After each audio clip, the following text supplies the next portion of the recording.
Hello, student. We are going to start chapter 4 of science, that is metals and non-metals. In this chapter, we will study about what metals and non-metals are. Okay, let's begin. So friends, जितनी भी चीज़ें आपको अपने आसपास नज़र आती है mainly non living things. Okay, non living things कौन सी होती हैं? वो सारी चीज़ें जो ग्रो नहीं कर सकती हैं, जो मूव नहीं कर सकती हैं, है ना. तो वो सारी नॉन लिविंग थिंग्स होती हैं. अब जैसे पेंसिल है, बुक्स है, table, chair, these all are non living things. तो पूरे वर्ल्ड में जितनी भी नॉन लिविंग थिंग्स हैं, वो नॉन लिविंग थिंग्स की भी कुछ अलग अलग कैरेक्टरिस्टिक्स होती हैं, राइट. फॉर एग्जाम्पल, इरेज़र या रबर को आप स्ट्रेच कर सकते हो, राइट. लेकिन जैसे ये पेंसिल है, वुड है, आप इसको स्ट्रेच नहीं कर सकते. सिमिलरली नाइफ बहुत शार्प होती है. नाइफ से आप कुछ भी चीज़, कुछ नॉन लिविंग थिंग्स बहुत हार्ड होती हैं जिनको आप कुछ हार्ड होती हैं और कुछ नॉन लिविंग थिंग्स सॉफ्ट होती हैं, राइट. ऐसे ही कुछ नॉन लिविंग थिंग्स होते हैं, कुछ मटेरियल्स जितने हमारे आसपास होते हैं वो शाइनी होते हैं, उनमें एक अलग सा लस्टर प्रेजेंट होता है. लेकिन कुछ सब्सटेंस जैसे कि कोल है वो शाइनी नहीं होता है. सिमिलरली कुछ मटेरियल्स इलेक्ट्रिसिटी कंडक्ट करा सकते हैं, जैसे कॉपर वायर्स होते हैं वो इलेक्ट्रिसिटी कंडक्ट करा देते हैं, लेकिन प्लास्टिक का इलेक्ट्रिसिटी कंडक्ट नहीं करा सकता है. तो जितने भी मटेरियल्स हैं हमारे आसपास, उस सारे मटेरियल्स को हमने दो पार्ट्स में डिवाइड कर दिया है on the basis of their characteristics. उन जितने मटेरियल्स की जो कॉमन कैरेक्टरिस्टिक्स थी उनके बेसिस पर हमने दो ग्रुप्स बना लिए हैं, metal and non metal. Metal में वो सारे मटेरियल्स आ जाते हैं जो शाइनी होते हैं, फ्लेक्सिबल होते हैं, हीट एंड इलेक्ट्रिसिटी कंडक्ट करा सकते हैं. तो वो मटेरियल्स जिनमें ये कुछ क्वालिटीज़ हैं, जैसे कि वो मटेरियल्स जो शाइनी होते हैं और जो मटेरियल्स साउंड प्रोड्यूस कर सकते हैं, जैसे कि आप एल्यूमिनियम शीट पर कुछ हैमर मारोगे कोई, तो उससे बहुत तेज़ साउंड आएगी. तो वो मेटल की कैरेक्टरिस्टिक होती है. सिमिलरली जितने भी मटेरियल्स होते हैं, वो मटेरियल्स जो हीट एंड इलेक्ट्रिसिटी कंडक्ट करा सकते हैं, तो इन सारे मटेरियल्स को कहते हैं मेटल्स. और ऑन द अदर हैंड कुछ मटेरियल्स ऐसे होते हैं जो डल कलर के होते हैं, उनका सरफेस डल होता है, प्लस वो हीट एंड इलेक्ट्रिसिटी कंडक्ट नहीं करा सकते, वो शाइनी नहीं होते हैं और जो फ्लेक्सिबल भी नहीं होते हैं. मतलब कि फ्लेक्सिबल कौन सी चीज़ें होती हैं? वो चीज़ें होती हैं जिनको अगर हम बेंड करें तो वो ईजिली बेंड हो जाएं. लेकिन नॉन मेटल्स ऐसे मटेरियल्स होते हैं जिनको अगर हम बेंड करेंगे तो वो बेंड नहीं होंगे, वो टूट जाएंगे. फॉर एग्जाम्पल ग्रेफाइट, ये जो पेंसिल आप देख रहे हैं, तो पेंसिल में ये जो लीड है ग्रे कलर की, ये ग्रेफाइट है. ग्रेफाइट नॉन मेटल है. तो इंट्रोडक्शन में इसमें आपको आई होप आपको क्लियर हो गया होगा कि हमारे आसपास जितने भी मटेरियल्स होते हैं वो मटेरियल्स दो कैटेगरीज़ में डिवाइडेड होते हैं, मेटल्स एंड नॉन मेटल्स.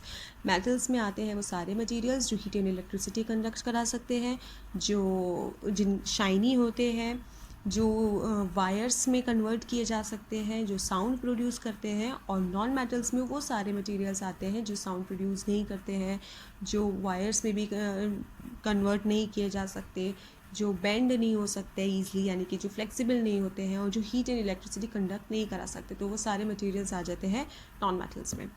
अब हम one by one we will study the physical properties of metals and non-metals. So let's start with the physical properties of metals. तो यहाँ कुछ properties given है जिसमें हमें पता चलेगा कि जैसे कि first property हार्डनेस. तो मेटल जितने भी पे होते हैं वो जनरली हार्ड होते हैं. Metals are generally hard except कौन सा मेटल हार्ड नहीं होता? Sodium and potassium. Sodium and potassium are the metals which are not hard and can be cut easily with the knife. ये आपको लर्न करना है. मेटल की क्या एक्सेप्शन है? जनरली तो सारे मेटल्स हार्ड होते हैं, लेकिन कौन से मेटल हैं जो सॉफ्ट होते हैं? Sodium and potassium. Non metals are generally soft. Non metals सारे सॉफ्ट होते हैं और जो हार्डेस्ट नॉन मेटल है वो है डायमंड. याद रखिएगा इसको. Then physical state. अब ये जितने भी मटेरियल्स हैं, मेटल है, नॉन मेटल है, इनकी फिजिकल स्टेट कैसी होती है? फिजिकल स्टेट का मतलब कि वो मेटल, नॉन मेटल, सॉलिड है, लिक्विड है, गैस है। तो जितने भी मेटल्स होते हैं वो जनरली सॉलिड होते हैं रूम टेम्परेचर पर। सारे मेटल्स सॉलिड होंगे except mercury. Mercury room temperature पर लिक्विड स्टेट में प्रेजेंट होता है। नॉन मेटल्स की अगर हम बात करें तो नॉन मेटल्स सॉलिड भी हो सकते हैं, लिक्विड भी हो सकते हैं और गैस भी हो सकते हैं। Example, carbon, sulphur and phosphorus solids होते हैं रूम टेम्परेचर पर। ऑक्सीजन, हाइड्रोजन एंड नाइट्रोजन हम सबको पता है ये गैसेस होती हैं रूम टेम्परेचर पर। और ब्रोमीन एक ऐसा नॉन मेटल है जो कि लिक्विड होता है रूम टेम्परेचर पर। यानी कि सिर्फ एक ही ऐसा नॉन मेटल है जो लिक्विड है रूम टेम्परेचर पर और वो है ब्रोमीन। नेक्स्ट कम शाइन और लस्टर। तो मैंने अभी आपको बताया ही था कि जितने भी मेटल्स होते हैं वो सब शाइनी अपीयरेंस के होते हैं, उनमें एक शाइन होती है और मेटल के शाइन को कहते हैं लस्टर। जैसे कि आपने देखा होगा गोल्ड में, सिल्वर में, तो गोल्ड और सिल्वर की जो ज्वेलरी होती है उसमें अलग तरीके की शाइन होती है। तो और ऐसे ही कॉपर वायर्स में भी आपने देखा होगा उसमें शाइन प्रेजेंट होती है। तो सारे मटेरियल्स में शाइन और लस्टर प्रेजेंट होगी, मगर जो नॉन मेटल्स होते हैं वो डल कलर के होते हैं। जैसे और सिर्फ आयोडीन ही एक ऐसा नॉन मेटल है जो कि हाईली लस्ट्रस होता है। मतलब सारे नॉन मेटल्स डल कलर के होंगे, लेकिन आयोडीन जो कि एक नॉन मेटल है वो लस्ट्रस होगा, उसमें एक शाइन होगी। तो iodine is the exception here. Next property is malleability. Malleability का मतलब होता है malleability means the property by virtue of which metals can be beaten into sheets. Okay मतलब कि मेलिएबिलिटी वो प्रॉपर्टी है जिसके बेसिस से, जिसकी वजह से मेटल्स शीट्स में कन्वर्ट किए जा सकते हैं। जैसे शीट्स मतलब एल्यूमिनियम फॉइल आपने देखी होगी, गोल्ड फॉइल होती है, सिल्वर फॉइल होती है। सिल्वर फॉइल आपने स्वीट्स के ऊपर भी लगी हुई देखी होगी, बर्फ़ी के ऊपर सिल्वर फॉइल होती है। वो सिल्वर क्या है? मेटल है, लेकिन वो उसकी इतनी पतली लेयर बना देते हैं। वो क्यों कैसे बन जाती है? Because of the property malleability. Next is ductility. तो ductility is the property that allows materials to be drawn into wires. Malleability की वजह से metals sheet में convert हो रहे हैं और ductility की वजह से metal wires में convert हो रहे हैं, जैसे कि copper wire। ये आपको इसके मीनिंग लर्न कर लेना, ये बहुत इंपॉर्टेंट है। ductility is the property that allow material to be drawn into wire and similarly malleability is the property of material to be beaten into sheets. All right, next is heat conduction. Heat conduction, तो metals जितने भी होते हैं सारे metals good conductor होते हैं heat के। मतलब कि वो हीट को बहुत ईजिली कंडक्ट करा सकते हैं from one end to another. अगर आपने एल्यूमिनियम रॉड अगर आप पकड़े हुए हैं, या सपोज आप कोई एल्यूमिनियम का वेजल या एल्यूमिनियम के यूटेंसिल में आप खाना बना रहे हैं और वो यूटेंसिल का जो हैंडल है वो भी एल्यूमिनियम का है, तो वो हैंडल बहुत जल्दी गर्म हो जाएगा।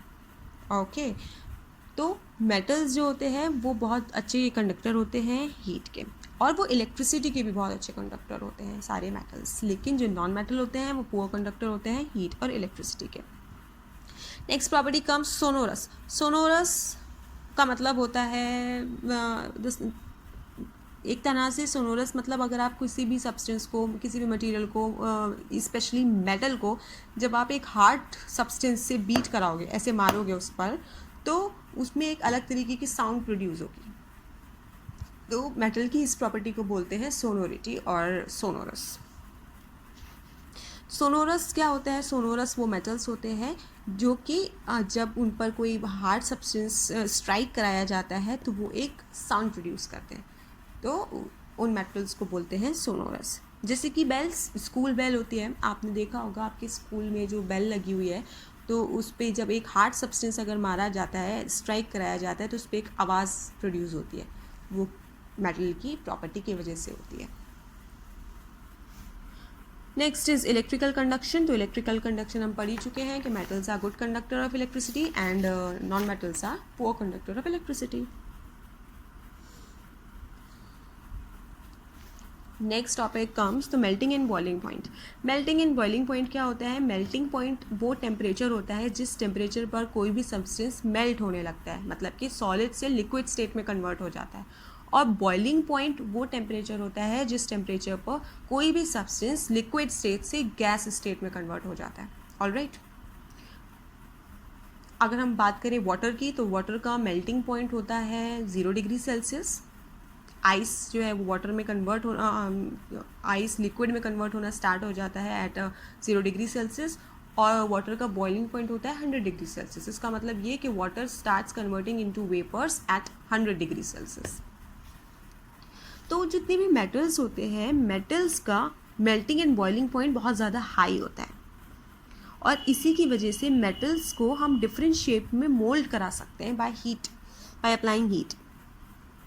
लेकिन जो नॉन मेटल्स होते हैं उनका melting and boiling point generally metal से कम होता है।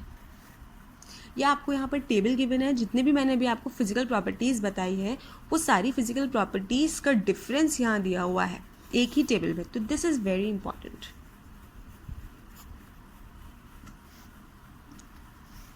नेक्स्ट टर्न पर हम पढ़ेंगे chemical properties of metals and non metals.